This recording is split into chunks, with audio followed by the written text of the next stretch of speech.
నిన్నటి నుంచి ఎడతెరిపి లేకుండా కురిసిన వర్షాలకు సిద్దిపేట జిల్లా కేంద్రంలోని శ్రీనగర్ కాలనీ, హరిప్రియ నగర్, శ్రీనివాస్ నగర్ కాలనీలతో పాటు పలు లోతట్టు కాలనీలు నీట మునిగాయి. బయటికి రావడానికి లేకపోవడంతో జనజీవనం స్తంభించింది. దీంతో ఆయా కాలనీలో ప్రజలు ఇళ్లకే పరిమితమయ్యారు. ఎగువన కురుస్తున్న వర్షాలకు సిద్దిపేట కోమటి చెరువు మత్తడి ఉధృతంగా దూకడంతో కోమటి చెరువు కెనాల్ డ్రైనేజీపై నుంచి వరద ప్రవాహం రావడంతో ఇళ్లలోకి వరద నీరు చేరుకుంది. వరద నీటి తాకిడికి ఎటు చూసినా వరద నీరు ప్రవహిస్తోంది. హైదరాబాద్ రోడ్డు కొత్త బస్టాండ్ బ్రిడ్జి వద్ద వరద ప్రవాహం పెరగడంతో వాహనాల రాకపోకలను అధికారులు నిలిపివేశారు. ఎన్సాన్పల్లి రోడ్డులో కోమటి చెరువు వద్ద రోడ్డుపై వరద నీరు ప్రవహిస్తోంది. దీంతో అధికారులు అప్రమత్తమయ్యారు. నర్సాపురం చెరువు వద్ద నీటి ప్రవాహాన్ని మళ్లించేందుకు అధికారులు చర్యలను చేపట్టారు. వరద ఉధృతి మరింత పెరిగే అవకాశం ఉన్నందున ప్రజలంతా అప్రమత్తంగా ఉండాలని సూచించారు.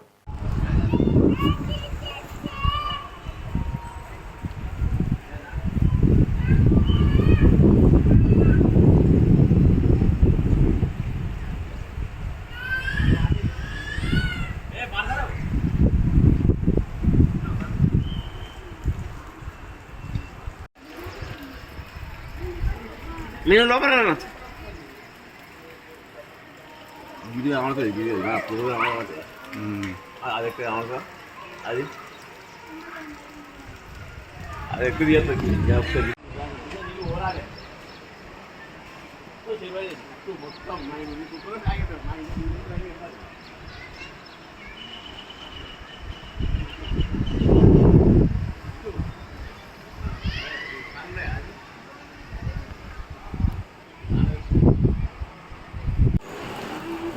जाता था ना